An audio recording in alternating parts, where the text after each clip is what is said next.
சத்தம் ஒரு அல்லேலூயா சொல்லுவோம். ஆண்டவருடைய நல்ல நாமம் மகிமைப்படுவதாக. வாசிப்போம். யாத்திராகமத்தின் புத்தகம் 7ஆம் அதிகாரம் 3ஆம் வசனம். நான் பார்வோனின் இருதயத்தை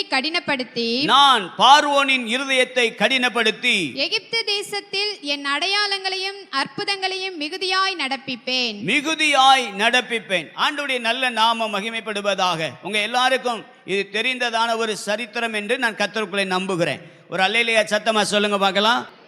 ஆண்டவருக்கு மகிமை உண்டாவதாக. இந்த எகிப்து தேசத்திற்கு அவர்கள் போனதனுடைய காரணம் என்ன அப்படின்னு சொன்னா, யோசேப்ப அவருடைய அண்ணன்மார்கள் இஸ்மவேலரிடத்தில் விற்கிறார்கள். அவன் அவிதமாக எகிப்துக்கு கொண்டு போகப்படுகிறார். கவனிங்க, எகிப்துக்கு கொண்டு போகப்படுகிறார். முதலாவது போன ஆள் யாருன்னா யோசேப்பு தான். அல்லேலூயா. அங்கு போய் அவர் 17 வயசுல அப்பா விட்டு பிரிகிறார். பார்வோனுக்கு முன்னாடி போய் நிற்கும் போது அவருக்கு வயசு 30. 13 வருஷம் அவருடைய வாழ்க்கையில பலவிதமான சூழ்நிலைகளுக்குள்ளே அவர் கடந்து செல்லுகிறார். உங்க எல்லாருக்கும் தெரியும் என்று நான் நம்பி பிரசங்கிக்கிறேன். கை வைத்து ஒரு ஆமென் சத்தமா. அல்லேலூயா. பல சூழ்நிலைகளுக்குள்ளே யோசேப்பு கடந்து சென்றார். அப்படி போய் கர்த்தர் அவரை உயர்த்த உண்மை உள்ளவராக இருந்தார். ஒரு அல்லேலூயா சொல்லுங்க பார்க்கலாம். தகப்பன் வீட்டில், அப்பா வீட்டில் கிடைச்சதான தரிசனம் எகிப்து தேசத்தில் நிறைவேறுவதற்கு கர்த்தர் கொண்டு போனார். ஒரு அல்லேலூயா சொல்லுங்க பார்க்கலாம். சில நேரம் தரிசனம் ஒரு குறிப்பிட்ட சின்ன இடத்துல கிடைக்கும். ஆனால் தரிசனம் நிறைவேறுவது ஒரு பெரிய இடத்துல கர்த்தர் நம்மை கொண்டு நிறைவேற்ற வல்லமை உள்ளவராக இருக்கிறார். எனக்கு அருமையான கர்த்தருடைய பிள்ளைகள், இந்த வார்த்தையை கேட்கிற நீங்கள், பாஸ்டர் ஆண்டவர் எனக்கு தரிசனம் கொடுத்தார், ஆனால் அது நிறைவேறாமலே இருக்கிறது. இல்லை, கர்த்தர் காலங்கள் ஆனாலும், வேதத்தில் நம்ம வாசிக்கிறோம் ஆபகுக்கின் புத்தகத்தில், அது தாமதித்தாலும் வரும் என்று வேதம் சொல்லுகிறது. ஒரு அல்லேலூயா சத்தமா சொல்லுங்க பார்க்கலாம். ஆகவே கர்த்தருடைய வார்த்தை உங்க வாழ்க்கையில வருமானால் அந்த வார்த்தை ஒரு நாளும் நிறைவேறாமல் போகவே போகாது. எத்தனை பேர் ஆமென் சொல்றீங்க? அல்லேலூயா. யோசேப்புடைய வாழ்க்கையில கர்த்தர் இவ்விதமாக செய்தார். பின்பு தேசத்தில் பஞ்சம் வருகிறது. யாக்கோபு குடியிருந்ததான அந்த தேசத்தில் பஞ்சம் வருகிறது. பஞ்சத்தில் நம்ம சாக வேண்டாம், எகிப்தில் நிறைய தானியம் இருக்கிறதுன்னு சொல்கிறார்கள். அதுக்குள்ளாக எகிப்தில் அந்த யோசேப்பை கர்த்தர் உயர்த்தி வச்சிருக்கிறார். கை வைத்து ஒரு அல்லேலூயா சொல்லுங்க பார்க்கலாம். அல்லேலூயா. அப்படி உயர்த்தி வைத்ததான அந்த யோசேப்பை கர்த்தர் ஆசீர்வதித்து நன்மையாய் நடத்தி இருந்தார். அப்பொழுது அப்படி தகப்பன் சொல்றாரு, நம்ம ஏன் பஞ்சத்தில் சாகணும், எகிப்தில் நிறைய தானியம் இருக்கிறது, ஆகவே நீங்கள் போய் வாங்கிட்டு வாங்க அப்படின்னு சொல்கிறாரு. ஆனால் அந்த சிங்காசனத்தில் உட்கார்ந்துருக்கிறது என்னுடைய சகோதரன் தான் என்று அவருடைய சகோதரர்களுக்கு தெரியாமல் போயிற்று. ஒரு அல்லேலூயா சொல்லுங்க பார்க்கலாம். அல்லேலூயா ஆமென். ஆனால் யோசேப்புக்கு தெரியும், இவர்கள் எல்லாரும் என்னுடைய சகோதரர்கள் என்று சொல்லி. ஒரு அல்லேலூயா சொல்லுங்க பார்க்கலாம். ஒரு காலம் வரும், கர்த்தர் உங்களை இவ்விதமாகவே ஆசீர்வதிக்க போகிறா. ஆனால் நீங்கள் கண்டுக்காம போயிடக்கூடாது. ஒரு அல்லேலூயா சொல்லுங்க பார்க்கலாம். யோசேப்பை மாதிரி அரவணைக்கிற ஒரு நல்ல இருதயத்தை கர்த்தர் நமக்கு தர வேண்டும். ஒரு ஆமென் சொல்லுங்க பார்க்கலாம். சில நேரம் நம்ம வாழ்க்கையில் உயர்வுகள் வந்த உடனே சில காரியத்தை நாம் வளர்ந்து வந்ததான, நாம் ஏறி வந்ததான படிகளை சில நேரம் மறந்து விடுகிறதான அனுபவங்கள் இருக்கிறது. ஆனால் யோசேப்பு அப்படி அல்ல. அவன் ஏறி வந்ததான படிகளையும் அவன் வாழ்ந்ததான எல்லா காரியத்தையும் அவனுடைய சகோதரர்களையும் அவன் மறக்காமல் வைத்திருந்தான். அடுத்து இன்னொரு காரியமும் செஞ்சான் பாருங்க. ஐயோ, இன்னைக்கு அப்பா மரிச்சு போயிட்டாரு, அதுக்கு பின்பு இவன் நமக்கு தீமை செய்வானோ என்று நினைத்த போது அவர் சொல்லுகிறார், நீங்கள் எனக்கு தீமை செய்தீர்கள், ஆனால் நான் உங்களுக்கு தீமை செய்ய மாட்டேன். கையை வைத்து ஒரு அல்லேலூயா சொல்லுங்க பார்க்கலாம்.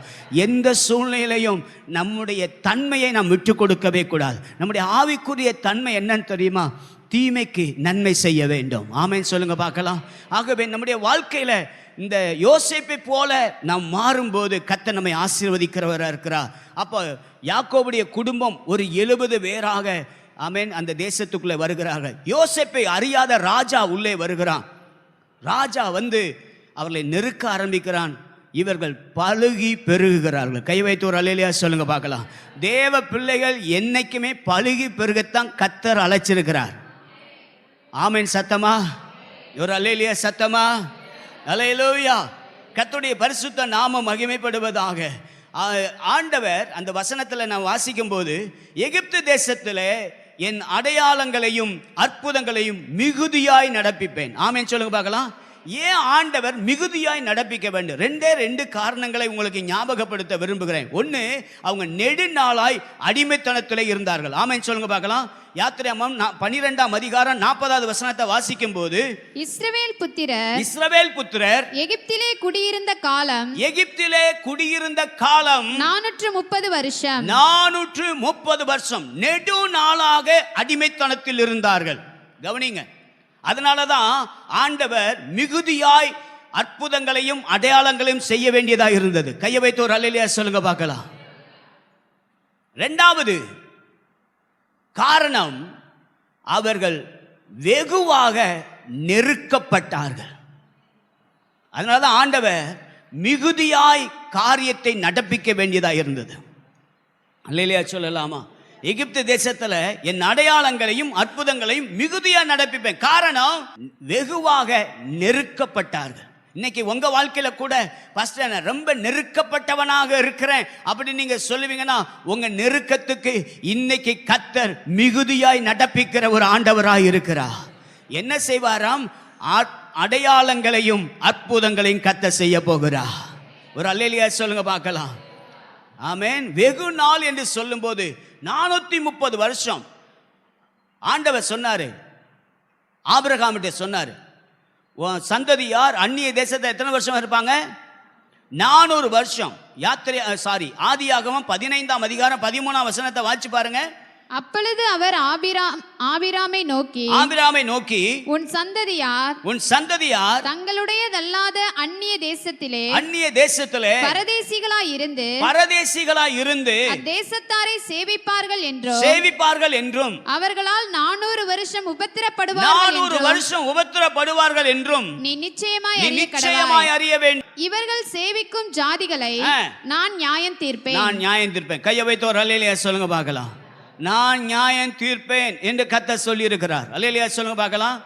தேவ பிள்ளைகளை சஞ்சலப்படுத்துறவங்க, தேவ பிள்ளைகளை வேதனைப்படுத்துறவங்க, தேவனுடைய பிள்ளைகளுக்கு விரோதமாய் எழும்புகிறவர்களை கர்த்தர் நியாயம் தீர்ப்பேன் என்று கர்த்தர் வாக்கு கொடுக்கிறார். ஒரு அல்லேலூயா சத்தமா சொல்லுங்க பார்க்கலாம். பின்பு மிகுந்த பொருட்களுடன் என்ன செய்வாங்களாம்? புறப்பட்டு வருவார்கள் என்று பைபிளில் நம்ம வாசிக்கிறோம். ஆண்டவர் நீதி செய்தாரா? சொன்ன மாதிரி செய்தாரா? யாத்திராகமம் 12:12 வாசிச்சு பாருங்க. அந்த ராத்திரியிலே நான் எகிப்து தேசம் எங்கும் கடந்து போய் எகிப்து தேசத்தில் உள்ள மனிதர் முதல் மிருகஜீவன் மட்டும் முதற்பேராய் இருக்கிறவைகளை எல்லாம் அதம் பண்ணி எகிப்து தேவர்களின் மேல் நீதியை செலுத்துவேன். எகிப்தின் தேவர்கள் மேலே என்ன செய்வேன்? நீதியை செலுத்துவேன். கையை வைத்து ஒரு அல்லேலூயா சத்தமா சொல்லுங்க பார்க்கலாம். அல்லேலூயா. அங்க சொன்னாரு, நான் நீதியை செய்வேன், நீதியை சரி கட்டுவேன். அல்லேலூயா. இங்க கர்த்தர் சொல்றாரு, நான் நீதி செலுத்துவேன், நான் கர்த்தர். கை வைத்து ஒரு அல்லேலூயா சொல்லுங்க பார்க்கலாம். அல்லேலூயா. நன்றாய் கவனியுங்கள்.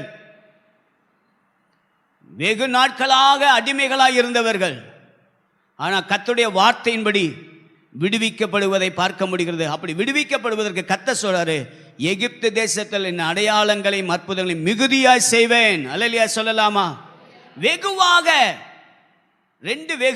ஒன்று, வெகு நாட்களாக அவர்கள் அடிமைத்தனத்தில் இருந்தார்கள், வெகு நாட்களாக அவர்கள் வெகுவாக நெருக்கப்பட்டார்கள். ஒரு அல்லேலூயா சொல்ல பார்க்கலாம். எவ்வளவுதான் நெருக்க வந்தாலும் பைபிளில் சொல்லப்பட்டிருக்கு. 1:7 வாசிங்க. யாத்திராகமம் 1:7. இஸ்ரவேல் புத்திரர் மிகுதியும் பலுகி ஏராளமாய் பெருகி பலத்திருந்தார்கள். கையை வைத்து ஒரு அல்லேலூயா சொல்லுங்க பார்க்கலாம். தேசம் அவர்களால் நிறைந்தது. ஆமென். நன்றாய் கவனியுங்கள். வேத வசனம் சொல்லுகிறது, அவர்கள் எவ்வளவாக நெருக்கினார்களோ அவர்கள் அவ்வளவாய் பெருகினார்கள். ஒரு அல்லேலூயா சொல்லுங்க பார்க்கலாம்.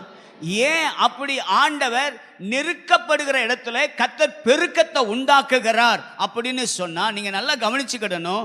பவுல் சொல்லும்போது சொல்றாரு, 2 கொரிந்தியர் 4ஆம் அதிகாரம் 8-9 வசனத்துல வாசிங்க. நாங்கள் எப்பக்கத்திலும் நெருக்கப்பட்டும் ஒடுங்கி போகிறதில்லை, நாங்கள் எப்பக்கத்திலும் நெருக்கப்பட்டும் ஒடுங்கி போகிறதில்லை, கலக்கமடைந்தும் மனமுறிவு அடைகிறதில்லை, இல்லை துன்பப்படுத்தப்பட்டும் கைவிடப்படுகிறதில்லை, கைவிடப்படுகிறதில்லை, கீழே தள்ளப்பட்டும் மடிந்து போகிறதில்லை, கீழே தள்ளப்பட்டும் மடிந்து போகிறதில்லை. கர்த்தராகிய இயேசுவினுடைய ஜீவனும் ஆ, எங்கள் சரீரத்திலே விளங்கும்படிக்கு விளங்கும்படிக்கு இயேசுவின் மரணத்தை எப்பொழுதும் எங்கள் சரீரத்தில் சுமந்து திரிகிறோம். ஒரு அல்லேலூயா சத்தமா சொல்லுங்க பார்க்கலாம். அல்லேலூயா. 6வது வசனத்தை அப்படியே வாசி பாருங்கம்மா. அப்படி 6வது வசனத்தை வாசிங்க. இருளில் இருந்து வெளிச்சத்தை பிரகாசிக்க சொன்ன தேவன் இயேசு கிறிஸ்துவின் முகத்திலுள்ள தமது மகிமையின் அறிவாகிய ஒளியை தோன்ற பண்ணும் பொருட்டாக எங்கள் இருதயங்களிலே பிரகாசித்தார். எங்கள் இருதயங்களிலே பிரகாசித்தார். இந்த மகத்துவமுள்ள வல்லமை எங்களால் உண்டாயிராமல் தேவனால் உண்டாயிருக்கிறது விளங்கும்படி இந்த பொக்கிஷத்தை மண் பாண்டங்களிலே பெற்றிருக்கிறோம். ஆகையால் நாங்கள் நெருக்கப்பட்டும் ஒடுங்கி போவதில்லை. கையை வைத்து ஒரு ஆமென் சொல்லுங்க பார்க்கலாம். நமக்குள் இருக்கிறவர் பெரியவர். இன்னைக்கு நிறைய பேர் என்ன நினைச்சிட்டு இருக்காங்க தெரியுமா? இவங்களை ஒடுக்கினா, இவங்களை பலவீனப்படுத்தினா நம்ம சந்தோஷமா வாழலாம் நினைக்கிறாங்க. நான் சொல்றேன், அவங்க கண்ணுக்கு முன்னாடியே கர்த்தர் உங்களை பலவானாக வைத்து, உங்களை ஆசீர்வாதமாய் வைத்து உங்களை நடத்த அவர் உண்மை உள்ளவராக இருக்கிறார். அல்லேலூயா. எந்த விதத்திலையும் சோர்ந்து போயிடாதீங்க, கவலைப்படாதீங்க. ஆண்டவர் நம்ம கூட இருக்கிறார். ஆனால் நீங்கள் ஆண்டவர் கூட எப்பவுமே இருக்கணும். ஒரு அல்லேலூயா சொல்ல பார்க்கலாம். ஆண்டவர் சொல்லிட்டா நான் உங்க கூட எப்போவுமே இருப்பேன் அப்படின்னு சொல்லியிருக்கார். ஆனால் நம்ம ஆண்டவர் கூட இருக்கிறோமா அப்படி தான் கேள்வி. ஒரு அல்லேலூயா சொல்ல பார்க்கலாம். அப்பப்போ எங்கே போயிட்டு வந்துடுறோம்? அவுட் ஆஃப் ஸ்டேஷன் போயிட்டு வந்துடுறோம். அப்படி தானா? ஒரு பிரதர் இருந்தார். அவர் பல வருஷமாக சர்ச்சுக்கு வந்திருக்கார். அப்போ பாஸ்டர் சொன்னாரா, நீ பல வருஷமாக சர்ச்சுக்கு வரீங்க, ஆனால் ஞானஸ்தானம் எடுக்கணும். சரி எடுப்போம் அப்படின்னு எடுக்கிறதுக்கு போயிட்டார். ஜோமணி அவருக்கு ஞானஸ்தானம் கொடுக்க போனான். அப்போ இந்த மாதிரி நம்ம தொட்டியில் கொடுக்குற மாதிரி அங்கே தொட்டியில் ஒரு ஆற்றுல தான் கொடுக்கணும். அவர் ஆற்றுக்கு கூப்பிட்டு போய் பிதா குமாரன் பரிசுத்தாவின் நாமத்தினால அப்படின்னு டக்குன்னு அவரை அப்படி முக்க போகும்போது டக்குன்னு ஒரு கையை மாத்திரம் உயர்த்திட்டார். உடனே அவர் ஞானஸ்தானம் எடுத்த பிறகு அவர்கிட்ட கேட்டார், டக்குன்னு இந்த கையை உயர்த்திட்டீங்களே அப்படின்ன உடனே, பாஸ்டர் இன்னும் ஒரே ஒரு ஆளை வெட்ட வேண்டியிருக்கு, வெட்டிட்டு வந்துட்டு அப்படின்னாராம். அதனால தான் இதை என்ன செய்யலை, ஞானஸ்தானத்துக்கு என்ன செய்யலை, விட்டு கொடுக்கலன்னாராம். ஒரு அல்லேலூயா சொல்லுங்க பார்க்கலாம். நல்லா கவனிங்க. சில நேரம் ஆண்டவர் சொல்கிறார், நான் உன் கூட இருக்கிறேங்கிறாரு. ஆனால் நம்ம ஆண்டவர் கூட இருக்கிறோமாங்கிறது ஒரு பெரிய கேள்வியாகவே இருக்கிறது. நம்ம செஞ்ச ஒரு நிமிஷம் கவனிங்க. நம்ம செஞ்ச பாவத்துக்கு இயேசு கல்வாரி சிலுவையில் ரத்தம் சிந்திட்டார். ரைட்டா? அல்லேலூயா. ஆனால் எபிரேயர் புத்தகத்தில் ஒரு வசனம் இருக்குது தெரியுமா? விசுவாசிகள் எல்லாரும் இதை கவனிங்க. எபிரேயர் நிருபத்தில் ஒரு வசனம் இருக்குது. எல்லாரும் அதை எடுக்க அன்போடு கேட்கிறேன். 10ஆம் அதிகாரம் 26ஆம் வசனத்தை வாசிச்சு பாருங்க. சத்தியத்தை அறியும் அறிவை அடைந்த பின்பு, சத்தியத்தை அறியும் அறிவை அடைந்த பின்பு நாம் மனப்பூர்வமாய் பாவம் செய்கிறவர்களாய் இருந்தால் பாவங்களின் நிமித்தம் செலுத்தத்தக்க வேறொரு பலி இனி இராமல். கவனம் பாஸ்டர், நேற்று வரைக்கும் நான் அந்த மாதிரி ஒரு பாவத்தில் இருந்தேன் அப்படின்னா, இன்னைக்கு கர்த்தர் உங்களை என்னையும் ஜீவனோட வச்சு அவருடைய கிருபையினால் உள்ளே கொண்டு வந்ததுக்கு காரணம் ஒரு மனம் திரும்புதலுக்காகத்தான். எத்தனை பேர் அதை ஏற்றுக்கொள்கிறீங்க?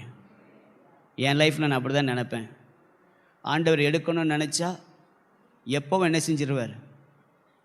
எடுப்பாரா எடுக்க மாட்டாரா? 31ஆம் தேதியோட ஒரு ஆளுடைய வாழ்க்கை முடியணும் அப்படின்னு கர்த்தர் நினச்சார்னா, எத்தனை மருத்துவமோ எத்தனை அறிவியல் வந்தாலும் ஆண்டவர் எடுக்கணும்னு நினச்சிட்டா யாரும் தடுக்க முடியாது. என்ன ஆமேன் வர மாட்டாங்க.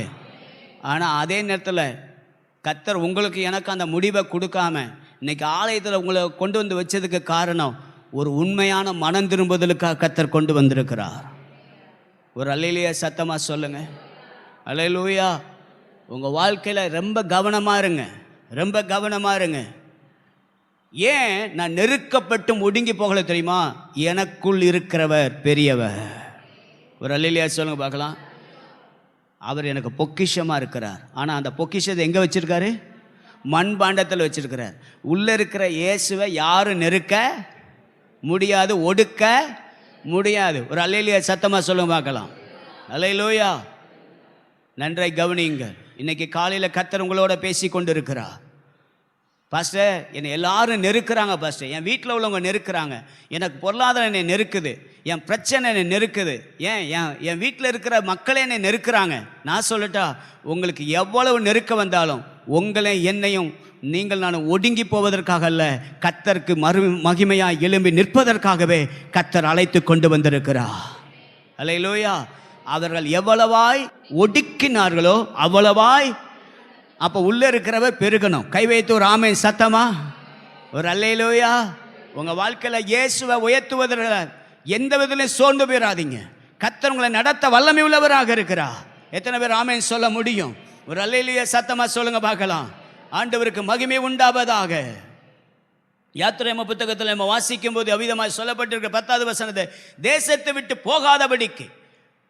எப்போவுமே நல்லா கவனிங்க, நம்ம எப்போக்கமாக நெருக்கப்படுகிற அனுபவங்கள் வரும்போது பிசாசு சொல்லுவான், நீ ரொம்ப தூரம் போயிடாத, சர்ச்சு எவ்வளவு தூரம் இருந்தாலும் கர்த்தர் உங்களுக்குன்னு நியமிச்ச இடத்துல தான் கர்த்தரை ஆராதிக்கணும். எத்தனை பேர் ஆமென் சொல்லுவீங்க? அல்லேலூயா சொல்லுங்க பார்க்கலாம். அல்லேலூயா. சில நேரத்தில் நம்ம பாஸ்டர் போன இடமெல்லாம் நான் போய்க்குவேன் அப்படிலாம் இல்லை. ஆண்டவர் சொன்னாரு, கவனிங்க, என் அடையாளங்களை, அந்த வார்த்தையை மாத்திரம் வாசிங்கம்மா. எகிப்து தேசத்தில் என் அடையாளங்களையும் அற்புதங்களையும் மிகுதியாய் நடப்பிப்பேன். கையை வைத்து ஒரு அல்லேலூயா சொல்லுங்க பார்க்கலாம். ஆண்டவர் தம்முடைய பிள்ளைகளுக்கு, இஸ்ரவேல் மக்களுக்கு, மோசேக்கு சொல்லுகிறார், நான் உனக்கு அடையாளத்தை வைத்திருக்கிறேன். ஒரு அல்லேலூயா சொல்லுங்க பார்க்கலாம். ஆனா எகிப்து தேசத்துக்கு அற்புதங்களை வச்சிருக்கிறேன்.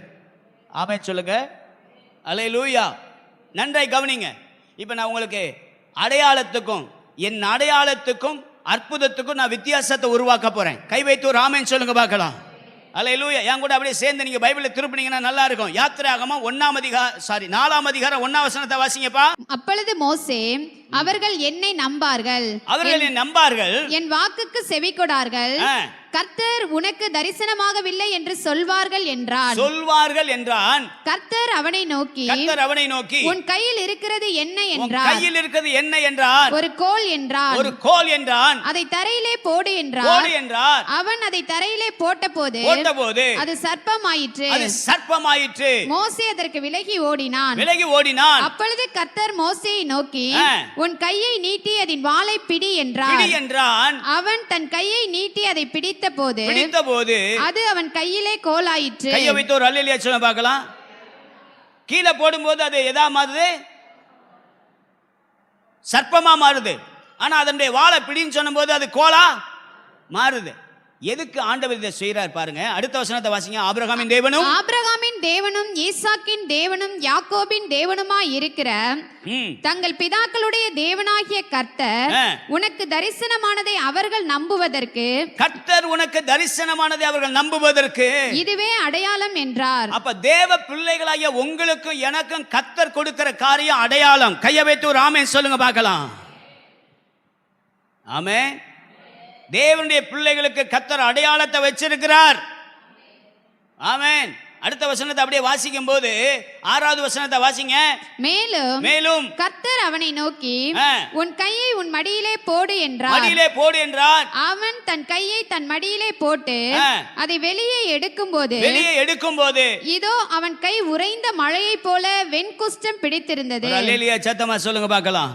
ஆனா அப்படி 8வது வசனத்தை வாசி பாருங்கம்மா. அப்பொழுது அவர் முந்தின அடையாளத்தை அவர்கள் கண்டு உன்னை நம்பாமலும் உனக்கு செவிகொடாமலும் போனால் பிந்தின அடையாளத்தை கண்டு நம்புவார்கள். கையை வைத்து ஒரு அல்லேலூயா சொல்ல பார்க்கலாம். அடையாளம் நம்மை நம்ப வைக்கும். ஆமென். 2வது வசனத்தை வாசிங்க. அப்பொழுது அவர் முந்தின அடையாளத்தை அவர்கள் கண்டு உன்னை நம்பாமலும் உனக்கு செவிகொடாமலும் போனால் பிந்தின அடையாளத்தை கண்டு நம்புவார்கள். கையை வைத்து ஒரு அல்லேலூயா சொல்ல பார்க்கலாம். அடையாளம் நம்மை நம்ப வைக்கும். ஆமென். தேவ பிள்ளைகளுக்கு அடையாளத்தை பார்த்தா தான் நம்புவாங்க.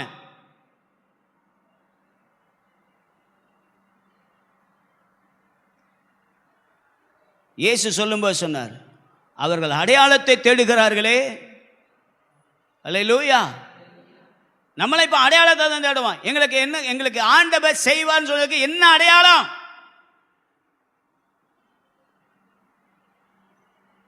அல்லேலூயா. நன்றாய் கவனிங்க, நன்றாய் கவனிங்க. 9ஆம் வசனத்தை வாசி பாருங்க. இவ்விரண்டு அடையாளங்களையும் அவர்கள்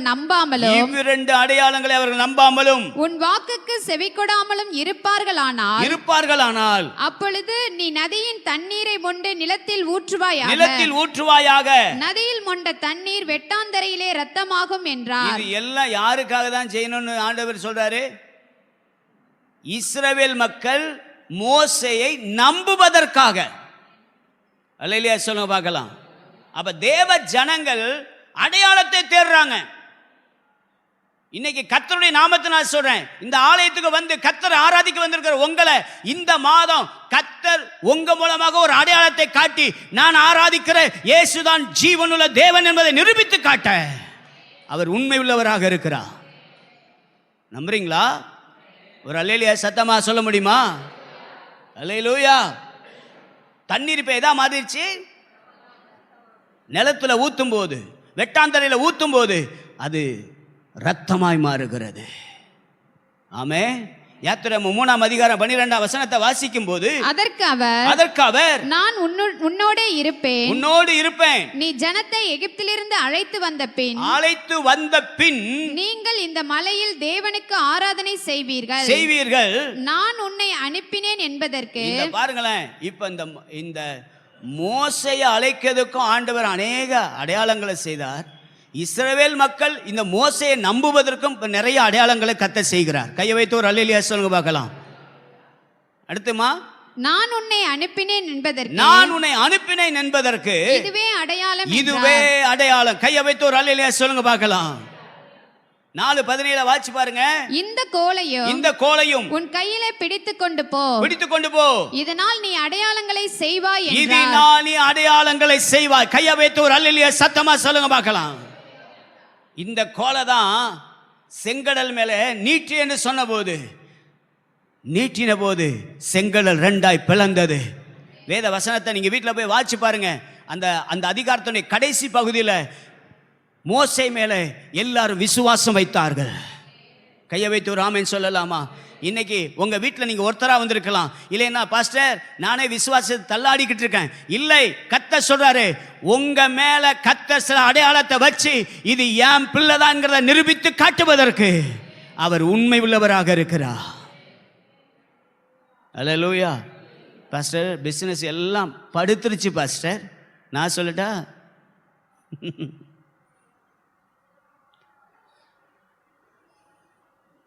430 வருஷமா இருந்த அடிமைத்தனத்தை ஒரு ராத்திரியில கர்த்தர் அந்த அடிமைத்தனத்தை மாற்ற கூடுமானால், நான் சொல்றேன், உங்க பிரச்சனையை ஒரே செகண்ட்ல மாற்ற வல்லமை உள்ளவராக இருக்கிறார். ஆமே. எந்த விதத்திலையும் நம்ம ஆண்டவரை மாத்திரம் குறைச்சே மதிப்பிடவே கூடாது. ஒரு அல்லேலூயா சொல்லுங்க பார்க்கலாம். நம்முடைய ஆண்டவர் சத்தமா சர்வ வல்லமையுள்ளவர்னு யாருக்கு சொன்னார்? ஆபிரகாமுக்கு சொன்னார். ஏன்னா 100 வயசு அவருக்கு, அவங்க ஒய்ஃபுக்கு 90 வயசு. இது ரெண்டும் ஒத்தே வராது. பிள்ளை பெக்கிறதுக்கு வாய்ப்பே இல்லை அப்படின்னு நினைச்ச நேரத்தில் அவங்களுக்கு பிள்ளைய கொடுக்கிறதுக்கு சர்வ வல்லவராக அவர் செயல்பட்டார். ஆனால் யாத்திராகம புத்தகத்தில் ஆண்டவர் தன்னை யார் என்று சொல்றதுமா, நான் இருக்கிறவராகவே இருக்கிறேன் என்று சொல்லுகிறார். கையை வைத்து ஒரு அல்லேலூயா சத்தமா சொல்ல முடியுமா?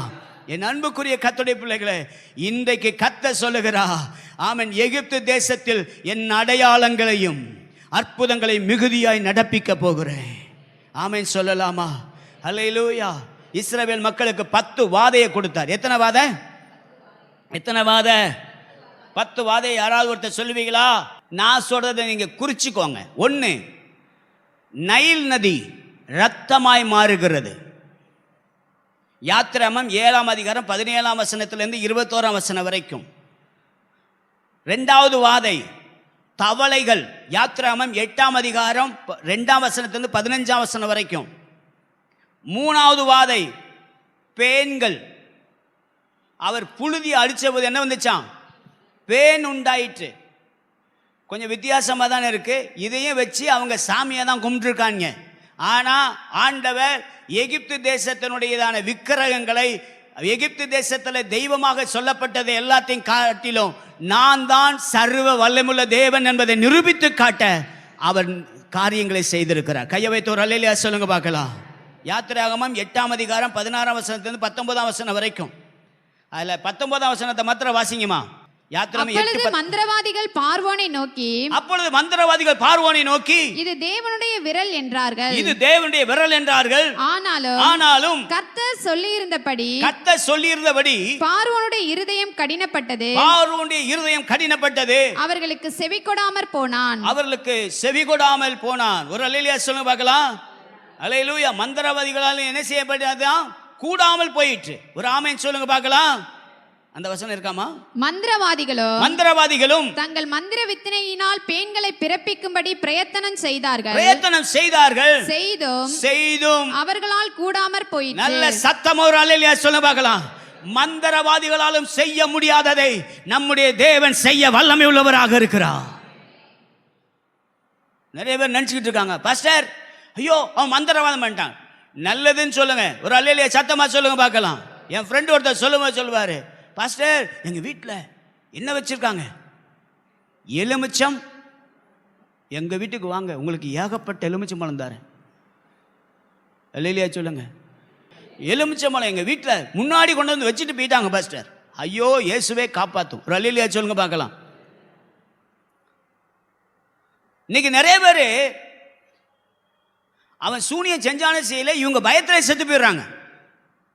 நான் சொல்லட்டா, அவன் உங்களுக்கு சூனியமே வச்சாலும் மந்திரமே பண்ணினாலும் நீங்க அதை நினைக்காத வரைக்கும் அதுல உங்களுக்கு எந்த பிரயோஜனமும், அவங்களுக்கு எந்த பிரயோஜனமும் இல்லை. கர்த்தர் உங்களை பாதுகாத்து நடத்த வல்லமை உள்ளவராக இருக்கிறார். வச்சுட்டாங்களோ, அதனால தான் இப்படி ஆயிடுச்சோ, அதனால தான் இப்படி நஷ்டம் வருதோ, அதனால தான் என் பிசினஸ் இப்படி முடக்கப்பட்டுச்சோ, அதனால தான் என் குடும்பம் இப்படி வியாதியில கிடக்குதோ. இல்ல, இஸ்ரவேலுக்கு விரோதமான மந்திரவாதம் இல்லை, யாக்கோபுக்கு விரோதமான குறி சொல்லுதலும் இல்லை. எத்தனை பேர் ஆமென் சொல்ல முடியும்? இன்னைக்கு காலையில கர்த்தர் உங்களை பார்த்து சொல்றாரு, மந்திரவாதிகளால் அதை செய்ய முடியல, ஆனா என் கர்த்தர் தம்முடைய பிள்ளைகளுக்காக அதை செய்து முடிக்கிறவராக இருக்கிறார். அடுத்த வசனத்தை, அடுத்த வாதையை வாசிங்க. யாத்திராகமம் 8ஆம் அதிகாரம் 21ஆம் வசனத்துல, என் ஜனங்களை போக விடாயாகில், நான் உன்மேலும் உன் ஊழியக்காரர் மேலும் உன் ஜனங்கள் மேலும் உன் வீடுகள் மேலும் பலவித வண்டுகளை அனுப்புவேன். நான் கூகுளில் போய் அது பார்க்குறப்ப ஈக்கள் அப்படின்னு இருக்கு. அல்லேலூயா சொல்ல பார்க்கலாம். அல்லேலூயா. நல்லா கவனிங்க. வண்டு அவங்க வாழ்க்கையில இதுவரைக்கும் அப்படி பார்க்கவே இல்லை. அல்லேலூயா சொல்லுங்க பார்க்கலாம். அல்லேலூயா. 4வது வாத வண்டு. 5வது வாத மகா கொடிதான கொள்ளை நோய். 9ஆம் அதிகாரம் 3ஆம் வசனத்திலிருந்து 6ஆம் வசனம் வரைக்கும். ஒரு அல்லேலூயா சத்தமா சொல்லுங்க பார்க்கலாம். அல்லேலூயா. கோலை சர்ப்பமா மாற்றும் போது மந்திரவாதிகள் அதே மாதிரி செய்தாங்க. அல்லேலூயா. தண்ணீரை ரத்தமா மாற்றும் போது மந்திரவாதிகள் அதை செய்தாங்க. தவளைகளை வர செய்யும் போது மந்திரவாதிகள் செய்தாங்க. ஆனா பேடு வரும்போது அவங்களால செய்ய முடியல. ஒரு அல்லேலூயா சத்தமா சொல்லுங்க. நம்ம ஆண்டவர் எல்லாத்துலயுமே நம்ம ஆச்சரியமா அற்புதமா நடத்துறவர். ஆமென் சொல்லுங்க பார்க்கலாம். 6வது வாத எரிபந்தமான கொப்பளம் கொள்ளை நோய். யாத்திராகமம் 9ஆம் அதிகாரம் 8ஆம் வசனம் 15ஆம் வசனம் வரைக்கும். அதுல ஒரே ஒரு வசனத்தை மாத்திரம் வாசிங்க. மந்திரவாதிகளும் நிற்க முடியவில்லை. அந்த வசனம், அந்த கொப்பளங்கள் மந்திரவாதிகள் மேலும் எகிப்தியர் எல்லார் மேலும் உண்டானதினால் அந்த கொப்பளங்களின் நிமித்தம் மந்திரவாதிகளும் மோசேக்கு முன்பாக நிற்க கூடாது இருந்தது. ஒரு அல்லேலூயா சத்தமா சொல்லுங்க பார்க்கலாம். மந்திரவாதி கூட நிற்க முடியாது. ஆமென் சொல்லுங்க பார்க்கலாம். பாஸ்டர் அது அன்னைக்கு தான் நடந்துச்சு, இன்னைக்கு நடக்குதா? அப்போஸ்தலர் நடவடிக்கையில் நடந்துச்சு. கை வைத்து ஒரு ஆமென் சொல்லுங்க பார்க்கலாம். இன்னைக்கு நான் சொல்றேன், நீங்களும் நானும் கர்த்தருக்கு முன்னாடி ஒரு மோசையாக நின்னோம்னா கர்த்தர் நம்மை கொண்டும் கர்த்தர் அதை செய்ய வல்லமை உள்ளவராக இருக்கிறார். நம்புறீங்களா? 7வது வாதை கொடிய கல்மலை. யாத்திராகமம் 9ஆம் அதிகாரம் 18ஆம் வசனம் 25வது வசனம் 33வது வசனம் வரைக்கும் அந்த காரியம் இருக்கிறது. எல்லா மரத்தையும் முறிச்சு போட்டுச்சு. 8வது வாதை வெட்டுக்கிளி. யாத்திராகமம் 10ஆம் அதிகாரம் 4லிருந்து 15 வசனம் வரைக்கும். அதுல 14வது வசனத்தை மாத்திரம் வாசிமா. வெட்டுக்கிளிகள் எகிப்து தேசமெங்கும் பரம்பி எகிப்தின் எல்லையில் எங்கும் மிகவும் ஏராளமாய் இறங்கிற்று. அப்படிப்பட்ட வெட்டுக்கிளிகள் அதற்கு முன் இருந்ததும் இல்லை, அதற்கு முன் அப்படி இருந்ததும் இல்லை, அதற்கு பின் இருப்பதும் இல்லை. கையை வைத்து ஒரு அல்லேலூயா சொல்ல பார்க்கலாம். கர்த்தர் உங்க வாழ்க்கையில ஒரு காரியத்தை செஞ்சான்னா அதுக்கு முன்னாடி செய்யவும் யாரும் இல்லை, அதுக்கு பின்னாடி செய்யவும் யாரும் இல்லை. ஒரு அல்லேலூயா சத்தமா சொல்லுங்க பார்க்கலாம். ஆமென். உங்களை மாதிரி இன்னொருத்தர் அப்படி இல்லை, நீங்க தாங்க யூனிக்கா இருக்கணும். ஒரு அல்லேலூயா சத்தமா சொல்லுங்க பார்க்கலாம். எந்த இடத்துல நின்னாலும் கர்த்தர் உங்களை அல்ல ஆச்சரியம் உங்களை நடத்த வல்லமை உள்ளவராக இருக்கிறார். ஆமென் சொல்லுங்க பார்க்கலாம். 9வது வாதை இருள். ஆமென் சொல்லுங்க பார்க்கலாம். 10ஆம் அதிகாரம் 21ஆம் வசனத்துல நீங்க வாசிக்கிறப்ப, அப்பொழுது கர்த்தர் மோசேயை நோக்கி தடவி கொண்டிருக்கத்தக்கதான இருள் எகிப்து தேசத்தின் மேல் உண்டாகும்படிக்கு உன் கையை வானத்திற்கு நேராக நீட்டு என்றார். 3 நாள் இந்த இருள் இருந்துச்சு. நீங்க வாட்சி பார்த்தீங்கன்னா 23வது வசனத்தை வாட்சி பாருங்க. 23வது வசனம் ரொம்ப பிடிச்ச வசனம். அது 3 நாள் மட்டும் ஒருவரை ஒருவர் காணவும் இல்லை, ஒருவரும் தம்மிடத்தை விட்டு எழுந்திருக்கவும் இல்லை. இஸ்ரவேல் புத்திரர் யாவருக்குமோவெனில் அவர்கள் வாசஸ்தலங்களிலே வெளிச்சம். சத்தம் ஒரு அல்லேலூயா சொல்லுங்க பார்க்கலாம். எகிப்து தேசம் முழுவதும் இருள், ஆனால் தேவனுடைய பிள்ளைகளுக்கு அவர் வெளிச்சமாய் இருந்தார். இன்னைக்கு நான் உங்களை பார்த்து சொல்றேன், உங்க கூட 1000 பேர் வேலை செய்யலாம், ஆனா உங்க வெளிச்சத்தை யாரும் மட்டுப்படுத்தவே முடியாது. உங்க குடும்பத்தில் எவ்வளவு டேலண்டான ஆள் இருக்கலாம், ஆனா உங்களை பீட் பண்ணதுக்கு இன்னொரு ஆள் இருக்க முடியாது. எத்தனை பேர் ஆமென் சொல்ல முடியும்? நன்றை கவனிங்க. இருள். அடுத்த காரியத்தை பார்க்கும்போது தலைப்பிள்ளை சங்காரம். ஒரு அல்லேலூயா சொல்லுங்க பார்க்கலாம். 11ஆம் அதிகாரம் 4ஆம் வசனம் 7ஆம் வசனம் வரைக்கும் மிகுதியாக நடப்பிப்பேன் என்று சொன்னவர் அங்கு மிகுதியாய் நடப்பித்தார். ஆமென் சொல்லுங்க பார்க்கலாம். 11ஆம் அதிகாரத்துல 9-10 வசனத்தை வாசிங்க. 11:9-10. கர்த்தர் மோசேயை நோக்கி எகிப்து தேசத்தில் என் அற்புதங்களை அதிகமாக்கும்படிக்கு பார்வோன் உங்களுக்கு செவி கொடுக்க மாட்டான் என்று சொல்லி இருந்தார். கையை வைத்து ஒரு அல்லேலூயா சத்தமா சொல்லுங்க பார்க்கலாம். ஏன் ஆண்டவர் மிகுதியாக செய்யணும்னு ஆசைப்பட்டார்னா, பார்வோனுடைய இருதயம் எப்படி இருந்துச்சு? கடினப்பட்டுச்சு. கடினப்படுத்தினது யாரு? கர்த்தர். ஏன் கடினப்படுத்தினாரு? நான் யாருங்கிறது நிரூபித்து காட்ட. கையை வைத்து ஒரு ஆமென் சத்தமா, ஒரு அல்லேலூயா சத்தமா. இல்லைன்னா அவன் சொல்லியிருப்பான், எகிப்தின் தேசத்தில் உள்ளதான தெய்வம் தாயா தெய்வம் இல்ல, உன் தெய்வத்தை காட்டிலும் நான் சர்வ வல்லமை உள்ள தேவன் நிரூபித்து காட்டதான். பாஸ்டர் அதெல்லாம் ஓகே பாஸ்டர், அதெல்லாம் மோசே செஞ்சார் பாஸ்டர், நீங்கள் அதெல்லாம் விட்டுருங்க பாஸ்டர், என்னை விட்டுருங்க பாஸ்டர் இப்போ அப்படிங்கிறீங்களா? இல்லை, உங்களை விடுறதுக்காக கர்த்தர் உங்களை கூட்டிகிட்டு வரல, உங்கள் மேலே அந்த அபிஷேகத்தை வச்சு உங்களை நடத்துவதற்காக கர்த்தர் உங்களை பயன்படுத்துவதற்காக கர்த்தர் உங்களை வைச்சிருக்கிறார். ஒரு அல்லேலூயா சத்தமாக சொல்லுங்க பார்க்கலாம். ஆமேன். ஆவிக்குரிய இஸ்ரவேலராகிய புதிய ஏற்பாட்டு விசுவாசிகளுக்கு ஆமேன். அங்கு இந்த தலைப்பிள்ளை சங்காரம் நடக்கும்போது ரத்தம் பூசப்பட்டிருந்தது, அப்படிதானா? ஆமேன் சொல்லுங்க பார்க்கலாம். ஆனால் இன்னைக்கு நீங்களும் நானும் இயேசு கிறிஸ்துவின் ரத்தத்தினாலே மீட்கப்பட்டவர்களாக இருக்கிறோம்.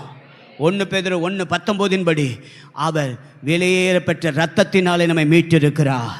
ஆமென். வெளிப்படுத்தின 1:6 படி அவர் நம்மை ராஜாக்களாக ஆசாரியர்களாக தெரிந்து கொண்டிருக்கிறார். ஆமென். 1 யோவான் 1:7 படி இயேசு கிறிஸ்துவின் ரத்தம் சகல பாவங்களை நீக்கி நம்மை சுத்திகரிக்கக்கூடியதாக இருக்கிறது. ஒரு அல்லேலூயா சொல்ல பார்க்கலாம். அப்ப இயேசு கிறிஸ்துவின் ரத்தம் தான் இன்னைக்கு உங்களுக்குள்ளும் எனக்குள்ளும் இருக்கிறது. அந்த ரத்தத்தை, ஆட்டுக்குட்டியின் ரத்தத்தை காட்டிலும் இயேசுவின் ரத்தம் வெளியேற பெற்றதா இருக்கிறது. அல்லேலூயா சொல்லுங்க பார்க்கலாம். ஆட்டுக்குட்டி ரத்தத்தையே பயன்படுத்தின அந்த இஸ்ரவேலருக்கு கர்த்தர் அப்படி செய்வாரனா, இயேசு கிறிஸ்துவின் பரிசுத்த ரத்தத்தை ஆமென் உடைய எனக்கு கர்த்தர் எல்லாவற்றையும் செய்ய வல்லமை உள்ளவராக இருக்கிறார். எகிப்து தேசத்தில் என் அடையாளங்களையும் என் அற்புதங்களை நான் உனக்கு செய்ய போகிறேன். ஆமென் சொல்லுங்க பார்க்கலாம். ஆண்டவருக்கு மகிமை உண்டாவதாக. ஆமென். ஒரு 3 பேரை நான் கட்டாம சொல்லி ஆகணும். உங்க வாழ்க்கையில எகிப்துடைய எந்த காரியம் உங்க வாழ்க்கையில உங்களை தொடாம இருக்கணும்னா ஒரு 3 காரியம். 1, ஜெபிக்கிற தானியேலா இருங்கள். கை வைத்து ராமன் சொல்லுங்க பார்க்கலாம். சிங்க கவியில தான் போட்டாங்க தானியேல. ஜெபிக்கிற தானியேல் எங்க போட்டாங்க? சிங்கங்களின் கவியில போட்டாங்க. ஆனா ராஜா தான் துயர துணியா கூப்பிடுறாரு. இடைவிடாமல் ஆராதிக்கிற தானியேலே, உன் தேவனை தப்பிவிக்க வல்லவராக இருந்தாரப்பா அப்படின்னு இவர் தான் தொண்டைய நெரிச்சுக்கிட்டு பேசுறாரு. ஆனா உள்ள இருந்து ஒரு சத்தம் வருகிறது, ராஜாவே நீர் வாழ்க. ஹல்லேலூயா. நான் இன்னைக்கு சொல்றேன் பாஸ்டர், அது எகிப்து தேசத்துக்கு தான் கர்த்தர் அடையாளங்களையும் அற்புதங்களையும் செய்வேன்னு சொன்ன. இல்ல, ஜெபிக்கிற உங்களுக்கும் எனக்கும் இன்னைக்கும் செய்ய வல்லமை உள்ளவராக இருக்கிறார். நம்பர் 2, ஷாத்ராக் மேஷாக் ஆபேத்நேகோ விசுவாசத்துக்காக நின்னாங்க. கை வைத்து ராமன் சொல்லுங்க பார்க்கலாம். விசுவாசத்துக்காக நின்னாங்க. ராஜாவே நீர் என்னை தப்புவித்தாலும் சரி, தப்புவிக்காம போனாலும் சரி, நீர் வச்ச சிலை என்ன செய்ய மாட்டேன். போயா அப்படின்ட்டார். கை வைத்து ஒரு அல்லேலூயா சொல்லுங்க பார்க்கலாம். அல்லேலூயா. நீ வச்சதை நான் வணங்கணுமா? எனக்குள் இருக்கிற யெகோவா தேவன் சர்வ வல்லமையுள்ள தேவன். ஆமென். அவருக்கு கையெடுத்த நானே உன் சிலைக்கு முன்னாடி கையெடுக்க முடியாதுன்னு சொன்னான். ஒரு அல்லேலூயா சொல்ல பார்க்கலாம். அவர்களை நடுவிலே தூக்கி போட்டார்கள். அந்த வசனத்தை வாசிக்க முடியுமாமா? அவர்களை நடுவிலே தூக்கி போட்டார்கள். நடுவிலே. அப்பொழுது அவர்கள் தங்கள் சால்வைகளோடும் 3:21 நிசால்களோடும் பாகைகளோடும் மற்ற வஸ்திரங்களோடும் கட்டப்பட்டு எரிகிற அக்கினி ஜுவாலையின் நடுவிலே போடப்பட்டார்கள். இப்ப வாசிங்க 26. அப்பொழுது நேபுகாத்நேச்சார் எரிகிற அக்கினி சூளையின் வாசலண்டைக்கு வந்து உன்னதமான தேவனுடைய தாசராகிய ஷாத்ராக் மேஷாக் ஆபேத்நேகோ என்பவர்களே, நீங்கள் வெளியே வாருங்கள் என்றான். அப்பொழுது ஷாத்ராக் மேஷாக் ஆபேத்நேகோ என்பவர்கள் அக்கினியின் நடுவிலிருந்து வெளியே வந்தார்கள். எங்க போட்டாங்க? அக்கினியின் நடுவுல போட்டாங்க. இப்ப எங்க இருந்து வாராங்க? அக்கினியின். அவங்க என்ன நினைச்சாங்க? நம்ம ரொம்ப அக்கினியை போட்டா இவங்க பொசுங்கிருவாங்கன்னு நினைச்சாங்க. ஆனா அவங்க அக்கினியின் நடுவில் ஒரு சேதம் இல்லாமல் கர்த்தர் நடத்தி கொண்டு வந்தா. ஒரு அல்லேலூயா சத்தமா சொல்லுங்க பார்க்கலாம். 3வது, உங்க வாழ்க்கையில இதே அடையாளங்களையும் அற்புதங்களையும் கர்த்தர் செய்யணும்னா உங்களுக்குள்ள கர்த்தர் எதிர்பார்க்கிறது, சூழ்நிலைகள் என்ன காரணம் இருந்தாலும் உங்க பரிசுத்தத்தை இழந்துடக்கூடாது. எத்தனை பேர் ஆமென் சொல்றீங்க? ஒரு ஆமென் சத்தமா சொல்லுங்க பார்க்கலாம். பாஸ்டர், சூழ்நிலைகள் அப்படி ஒரு மாதிரி இருந்துச்சு, அதனால நான் பாவத்துக்கு போயிட்டேன். இல்லை, சூழ்நிலையை காரணம் காட்டாதீங்க. சூழ்நிலையை ஜெயிக்க கற்றுக்கொள்ளுங்கள். ஒரு ஆமென் சத்தமா சொல்லுங்க பார்க்கலாம். யோசேப்பு இந்த இடத்துல நான் ஞாபகப்படுத்த விரும்புகிறேன். யோசேப்புக்கு எல்லாம் சாதகமாக இருந்தது. வீட்டில் ஒருவரும் இல்லை, வீட்டில் ஒருத்தர் இல்லை, பாவம் செய்ததுக்கு ஏற்றவாதான இடம். ஆனா அதில் சொல்றாரு, இங்க யாருமே இல்லை, ஆனா என் தேவனுக்கு விரோதமாய் நான் பாவம் செய்வது எப்படி? உங்களை எப்பவும் உங்களை என்னையும் பார்த்து கொண்டிருக்கிற தேவன் இருக்கிறார். கவனமா இருங்க. யாரும் இல்லை அதனால நான் பாவம் செஞ்சேன்னா, இப்போ நீங்கள் பாவம் செய்யாமல் இருக்கிறதுக்கு காரணம் எல்லாரும் இருக்கிறதுனால பாவம் செய்யலை. யாரும் இல்லைன்னா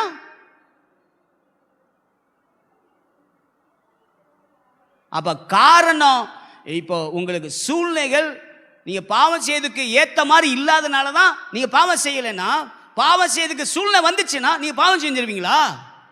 நான் சொல்கிறேன், அப்படி எந்த பாவ சோதனைகள் எந்த விதமான சூழ்நிலை எனக்கு வந்தாலும் அதில் நான் கர்த்தருக்கு முன்னாடி நிற்கும் போது தான் நான் பரிசுத்தவானா என்னை காட்ட முடியும்.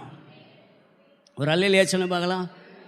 அந்த பரிசுத்தவானாக வாழும்போது வேதம் சொல்லுகிறது, அந்த பரிசுத்தவானை உயர்த்த இயேசுவாலே முடியும். கை வைத்து ஒரு அல்லேலூயா சொல்லுங்க பார்க்கலாம்.